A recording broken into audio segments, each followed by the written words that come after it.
Hello students, देखिए आज हम स्टार्ट करते हैं स्ट्रक्चर ऑफ एटम्स के अंदर next part radial wave functions. Probability distribution जो कर्व्स है हमारे पास में साई वर्सेस आर के बीच ग्राफ की प्रोटेशन स्टडी करेंगे हम। साई वर्सेस आर के बीच, साई स्केयर वर्सेस आर के बीच प्लॉट की स्टडी करेंगे और 4 pi R square D R into psi versus उनके बीच स्टडी करेंगे ग्राफ्स।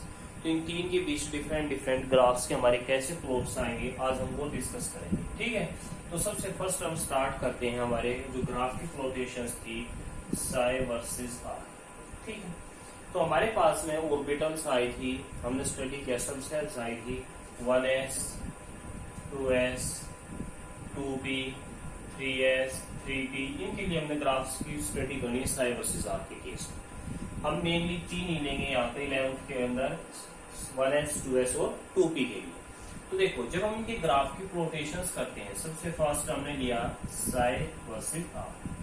साई हमारा वेव फंक्शन है 1s ऑर्बिटल के लिए, तो उसका जो ग्राफ्स आएगा उसकी जो प्लॉटेशन आएगी फॉर 1s ऑर्बिटल्स, या 0 से स्टार्ट हो या इस साइड रेडियस वो जितने डिस्ट्रीब्यूशन चलता है डिस्टेंस के लिए वो ग्राफ्स देंगे। तो जो फर्स्ट था ना हमारा ग्राफ वो इस शेप का आएगा, इस शेप का आ जाएगा हमारे पास, कहीं भी इस लाइन को कोई भी कट नहीं करेगा ये। ठीक है, फिर हमने स्टडी किया 2s ऑर्बिटल के लिए और 2s अगेन आर और इस एक्सिस के ऊपर साइन, यहाँ पर हमने लिया फॉर 2s ऑर्बिटल्स। अब जब 2s ऑर्बिटल्स का हम ग्राफ स्टडी कर रहे थे वो इस टाइप से आया था, इस शेप का आया हमारे पास।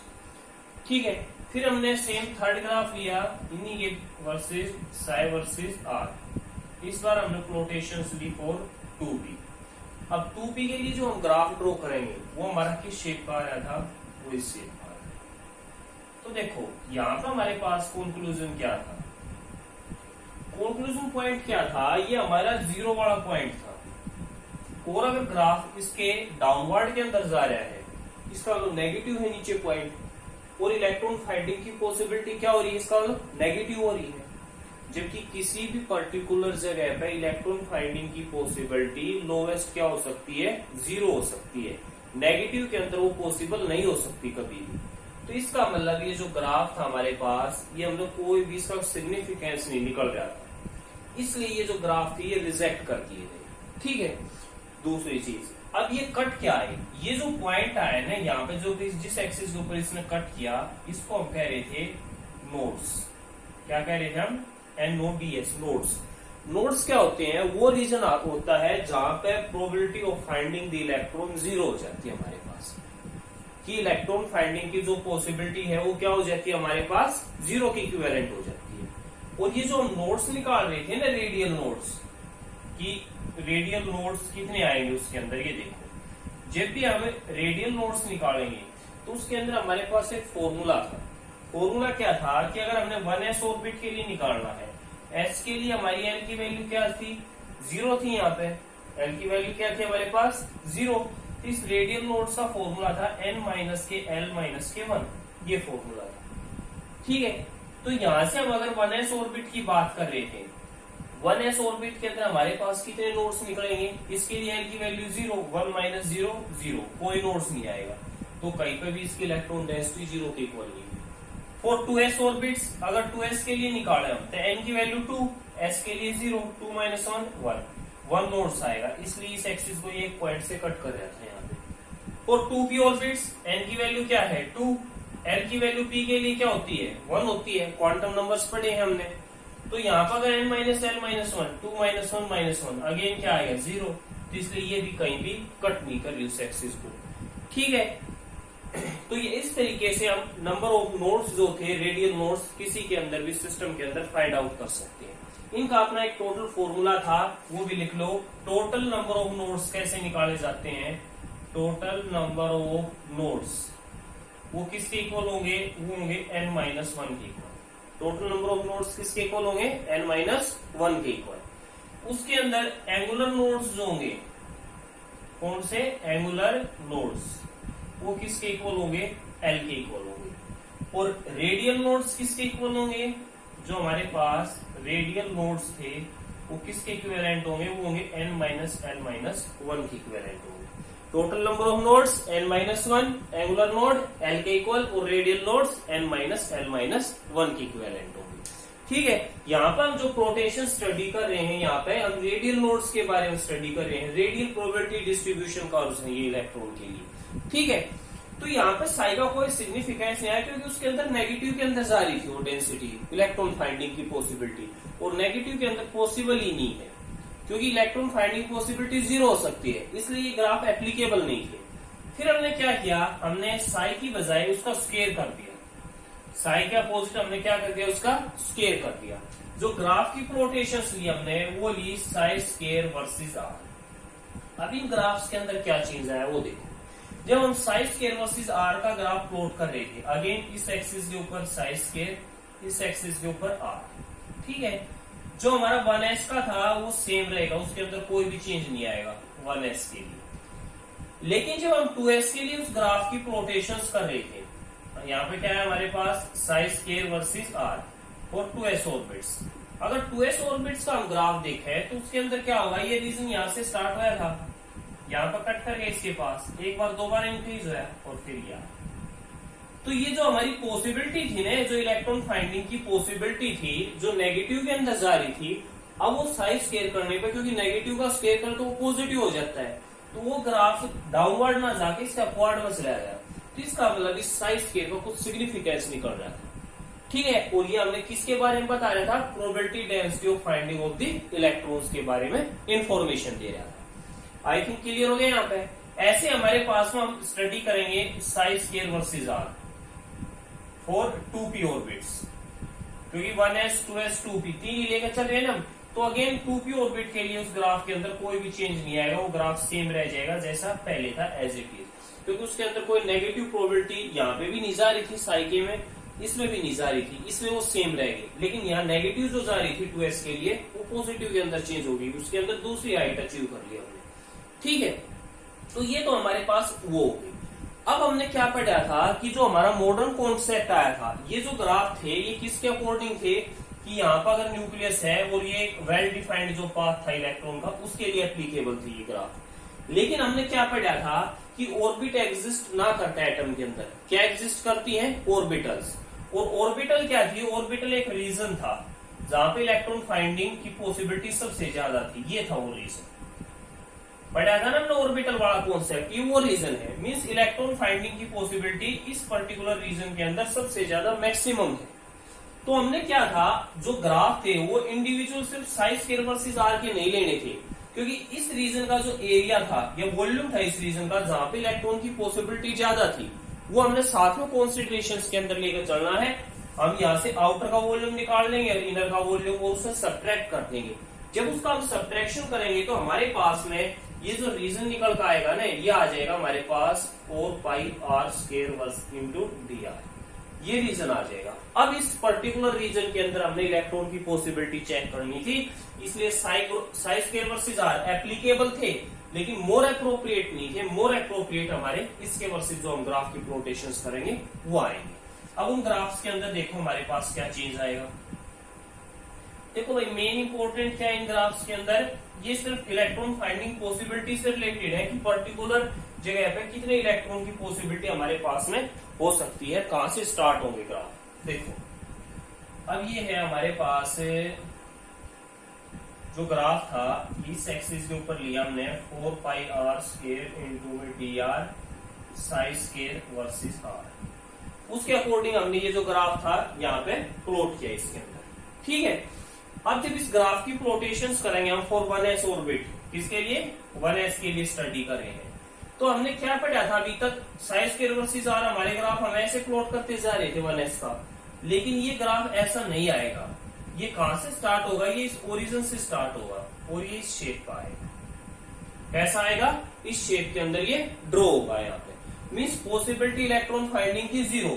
कहने का मतलब ये है, ये वो रीजन था ना जिसके अंदर हम चेक कर रहे थे ग्राफ, जहां पर 95% पॉसिबिलिटी थी। तो ये कह रहे हैं न्यूक्लियस के बिल्कुल क्लोज में इलेक्ट्रॉन फाइंडिंग की पॉसिबिलिटी 0 है, जबकि इससे पहले जो हमने ग्राफ स्टडी किया था साई स्क्वायर वर्सेस आर, वो हमारा 1s के लिए ऐसा आ रहा था।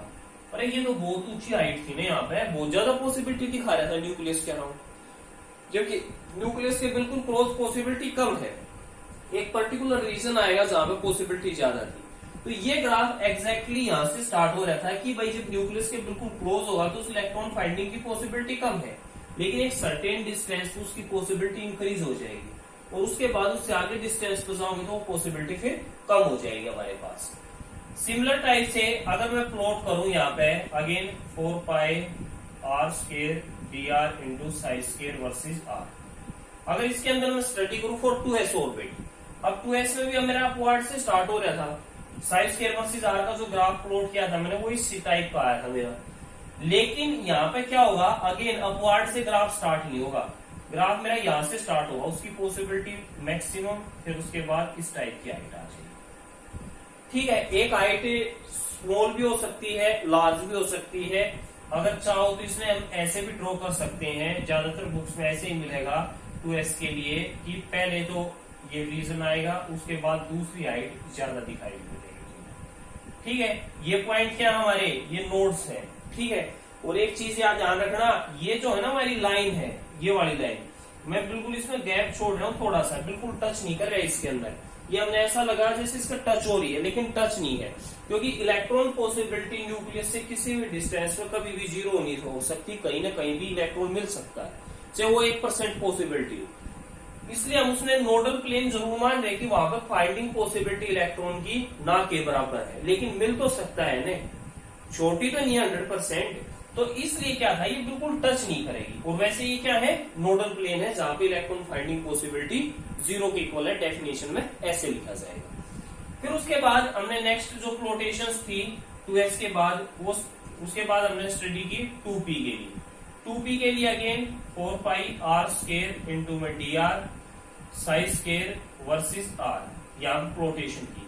तो अगेन 2p की हमारी शेप सेम रहेगी, क्योंकि उसके अंदर ऐसा कोई भी चेंज नहीं था, वो ओरिजिनल थी। यहाँ पे जैसे जैसे आगे जाते जाएंगे उनके अंदर चेंज आना स्टार्ट हो जाएगा। अभी हम 3s के लिए पढ़ते, 3p 3d के लिए तो इस टाइप के लार्ज चेंज दिखते हमने, लेकिन वो अपर लेवल के लिए हमने 11th के लिए सिर्फ यहीं तक के ग्राफ जो थे वो प्लॉट करने थे इसके अंदर। ठीक है, आगे समझ में क्या था ये। अब इसके बाद नेक्स्ट देखो हमारे पास ये जो 1s और 2s था, इसके अंदर जो s, p और d आई, ये थी क्या, किस चीज को रिप्रेजेंट कर रही थी, इनकी शेप किस टाइप की थी। देखो हमारे पास में एक तो आई s वाली सब सेल आई, एक p आई, एक d आई, तीन के बारे में हमने शेप स्टडी करनी है। तो देखो भाई, सबसे फर्स्ट जो भी s थी ना, उसकी जो शेप थी वो थी स्फेरिकल, ऐसी शेप थी, स्फेरिकल शेप, स्फीयर के आकार की। p जो था वो मेरी, उसकी कैसी शेप थी, डम्बल शेप, ऐसी थी डम्बल शेप। d ऑर्बिटल जो थी उसकी मेरी शेप कैसी थी, वो थी double dumbbell shape, double dumbbell shape. f orbital की और डिफ्यूज होगी, हमने ज्यादातर तीन की शेप के बारे में स्टडी करना। देखो अब मैं 1 बाय 1 लिख रहा हूं यहाँ पे। s के अंदर हमारे पास एक सिंगल ऑर्बिटल थी और उसकी जो शेप थी ना वो थी स्फेरिकल सिमेट्रिकल। मान लीजिए तीन एक्सिस हैं, x axis, y axis, z axis, मेरे पास ये तीन एक्सिस है, तो s ऑर्बिटल की शेप इस टाइप की आ जाएगी। हर एक डायरेक्शन में पर्टिकुलर रीजन में उसकी इलेक्ट्रॉन फाइंडिंग की पॉसिबिलिटी इक्वल होगी, इसलिए शेप कैसे आई, स्फेरिकल सिमेट्रिकल शेप। जो मेरे पास p ऑर्बिटल थी उसकी भाई तीन थी, p के अंदर तीन ऑर्बिटल थी, कौन कौन सी, px, py और pz, और शेप कैसी थी उसकी, डम्बल शेप। पहले 1 बाय 1 अगर मैं px की ड्रॉ करूं तो देखो भाई, ये मेरी x एक्सिस, ये मेरी y एक्सिस, z ड्रॉ करनी जरूरी नहीं है। अगर ये px है तो x एक्सिस के ऊपर लोब दिखा दे रहा है इलेक्ट्रॉन डेंसिटी, ये मेरी px बन गई। ऐसे ही अगर मैं ड्रॉ करूं py के लिए, अगेन x एक्सिस, ये मेरी y एक्सिस, इस बार y एक्सिस के ऊपर इलेक्ट्रॉन डेंसिटी के लोब से रिप्रेजेंट कर देंगे। फिर ये मेरे पास नेक्स्ट आई मेरी pz। अब pz के अंदर क्या था, x एक्सिस, y एक्सिस और ये थी मेरी z एक्सिस। तो इलेक्ट्रॉन डेंसिटी के जो लोब्स थे वो कहां पर रिप्रेजेंट कर दूंगा मैं, z एक्सिस के पास। ये मेरी शेप्स आ गई, s की spherical symmetrical dumbbell shape, px, py और pz एक्सिस। ऐसे ही मेरे पास d ऑर्बिटल्स आई और d ऑर्बिटल्स के लिए मेरे पास 5 ऑर्बिटल्स थी उसके अंदर। वो 5 कौन कौन सी थी वो देखो। सबसे फर्स्ट मेरे पास थी dxy, 5 ऑर्बिटल उसके अंदर जो थी, एक थी dyz, dzx, dx square minus Y square और dz स्क्वायर। ये थी वन बाय वन इनकी भी शेप हम स्टडी करते हैं। जो डबल डम्बल थी, सबसे पहले dxy की शेप। तो देखो अगेन एक एक्स एक्सिस एक वाई एक्सिस। अगर dxy है तो किसी भी एक्सिस पर लोब्स नहीं आएंगे इलेक्ट्रॉन डेंसिटी के, दोनों में सेंटर के ऊपर आएंगे। ये आ जाएगी मेरे पास में। फिर मैं गया dyz के पास। dyz के अंदर ये वाई एक्सिस मान लेना, ये मेरी z एक्सिस है। ठीक है, अगेन इन दोनों के इन साइड में इलेक्ट्रॉन डेंसिटी के एक्स मत रिप्रेजेंट करो, ऐसे लिख दो इसको। फिर जो dz था मेरे पास, उसके अंदर अगर मैं शेप देखूं dz की, ये x एक्सिस ये z एक्सिस, अगेन मेरी इलेक्ट्रॉन डेंसिटी के लोब्स वो ऐसे रिप्रेजेंट हो जाए। फिर मेरे पास आई मेरी dx square minus Y square. अगर उसके मैं अगर शेप देख रहा हूँ dx square minus Y square के अंदर, तो ये मेरी x एक्सिस ये मेरी y एक्सिस। तो ये देखो ये इस टाइप की शेप्स, ये दोनों इसके ऊपर एक्सिस के ऊपर दिखाने इसके लोब्स। और जो लास्ट थी मेरी लास्ट वन dz स्क्वायर, अगर इसकी मैं अगर शेप की बात करूं dz स्क्वायर के अंदर, तो अगेन दो एक्सिस यूज कर ली मैंने, x एक्सिस और z एक्सिस। इसके जो लोब्स थे वो z एक्सिस के ऊपर दिखाने हैं और यहाँ पे इस टाइप की एक रिंग की फॉर्मेशन दिखानी है। ठीक है, तो ओवरऑल मेरे पास क्या होगा, मेरे पास दो टाइप की ऑर्बिटल्स जो थी उसकी फॉर्मेशन, सॉरी मेरे पास ये शेप्स आ जाएंगी इन ऑर्बिटल्स की। पर्टिकुलर s की क्या होंगी, p की क्या होंगी और d की क्या होंगी मेरे पास। आई थिंक क्लियर होगा सभी को, कर लोगे इस चीज को, बहुत इजी है, इसमें ऐसा कुछ भी नहीं है मुश्किल। अब इसके बाद नेक्स्ट आया हमारे पास boundary surface diagram. Boundary surface diagram. अब इसके अंदर देखो बाउंड्री सरफेस डायग्राम के अंदर क्या होगा, पर्टिकुलर रीजन के अंदर दिखाना, जैसे ऑर्बिटल के अंदर इलेक्ट्रॉन डेंसिटी दिखाई थी ना, वैसे रिप्रेजेंट करनी है। फॉर एग्जांपल जैसे मैं 1s के लिए रिप्रेजेंट करूं, 1s में नोडल प्लेन कितने आएंगे, n की वैल्यू 1। तो नंबर ऑफ नोड्स किसके इक्वल थे, नंबर ऑफ नोड्स किसके इक्वल थे, n-1 के इक्वल। यही था ना टोटल नंबर ऑफ नोड्स, या फिर n-l के इक्वल कर लो, n-l-1 ऐसे कर लो। तो यहाँ पे मेरे n- रेडियल नोड्स अगर मैं निकालूं तो फॉर्मूला था n-l-1, कितने आए नोड्स, 0 आए। मतलब कोई भी रीजन ऐसा नहीं आएगा जहां पे इलेक्ट्रॉन फाइंडिंग की पॉसिबिलिटी बिल्कुल 0 होती हो। तो इसकी जो शेप थी 1s के लिए, इसका बाउंड्री सरफेस डायग्राम वो ऐसा आ जाएगा न्यूक्लियस के अराउंड में, और ये कंप्लीटली है ना शेडेड हो जाएगा, सारा का सारा इक्वल पार्ट, हर एक डायरेक्शन उसकी पॉसिबिलिटी इलेक्ट्रॉन फाइंडिंग की पूरी मिलेगी। जब मैं गया फिर 2s के पास, 2s में n की वैल्यू मेरे पास 2, number of radial nodes n-l-1, ये था मेरे पास। भाई l की वैल्यू क्या है s के लिए, l की वैल्यू 0, तो मेरे पास कितना नोड्स आ गए, 2 - 0 - 1 नोड्स आ गया। मीन्स एक बीच में ऐसा रीजन आएगा जहां पे इलेक्ट्रॉन फाइंडिंग की पॉसिबिलिटी मेरी 0 हो जाएगी। तो ये न्यूक्लियस है, न्यूक्लियस के अराउंड में पूरा रीजन है जहां पे इलेक्ट्रॉन फाइंडिंग की पॉसिबिलिटी है। उसके बाद ये एक रीजन ऐसा आ जाएगा, देखो इस साइड से, एक सेकंड रुको मैं इसको ड्रॉ कर रहा हूं। ये था मेरा न्यूक्लियस, यहां से मैंने स्टार्ट किया, फाइंडिंग की पॉसिबिलिटी पूरी थी इलेक्ट्रॉन की हर एक डायरेक्शन में। उसके बाद ये रीजन ऐसा आ गया कि जहां पे इलेक्ट्रॉन फाइंडिंग की पॉसिबिलिटी कम होगी। उसके बाद फिर एक रीजन ऐसा है जहां पे इलेक्ट्रॉन फाइंडिंग की पॉसिबिलिटी 95% मिली। ठीक है, ऐसे ही मैं गया 2p के पास। जब मैं 2p के पास गया तो यहाँ पे n की वैल्यू क्या है मेरे पास 2, l की वैल्यू p के लिए 1, नंबर ऑफ नोड्स 2 - 1 - 1 किसके इक्वल आ गए, 0 के equal. Again number of nodes 0 आ गए, तो शेप कैसे आ जाएगी, इसी टाइप से आ जाएगी मेरे पास में, शेप कंटिन्यूस आ जाएगी उसके अंदर। सॉरी भाई ऐसे नहीं आएगी इसकी, एक सेकंड, ये 2p ही, p के अंदर क्या है, p की शेप डिफरेंट है, ये तो स्पेरिकल सिमेट्रिकल थी, इसकी शेप थी, तो 2p के अंदर है ना, इस टाइप से रिप्रेजेंट करके दिखानी पड़ेगी मैंने बस। ठीक है, तुम के बारे में ज्यादा डीपली नहीं जाना, हमने जस्ट ये था कि एक पर्टिकुलर रीजन कैसे आएगा इलेक्ट्रॉन फाइंडिंग पॉसिबिलिटी के लिए। Okay, thank you.